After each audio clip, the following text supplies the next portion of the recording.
ఇది one town జెండా చెట్టు స్టాండ్ అండి. బోడే మాటలు, అమ్మ వాటలు, జెండా చెట్టు, హిందీ స్కూలు, మాల్పన్ రోడ్లు ఎన్ని మునిగిపోయినాయండి. ఇటు పక్క దయచేసి ఎవరు రామాకండి. నడు మధ్యలో కూడా వచ్చింది వాటరు. చాలా ఇబ్బందిగా ఉంది. దయచేసి ఇటు పక్క ఎవరైనా రాదాక ఆలోచించమాకండి.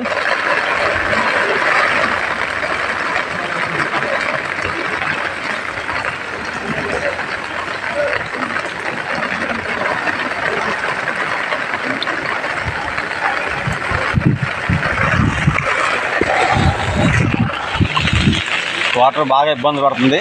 మా ఆటోలు అయితే మునిగిపోయాయి. చాలా ఇబ్బంది పడుతున్నాయి. ఇక్కడ బలి తీయడానికి కూడా ఇబ్బంది పడుతున్నాము.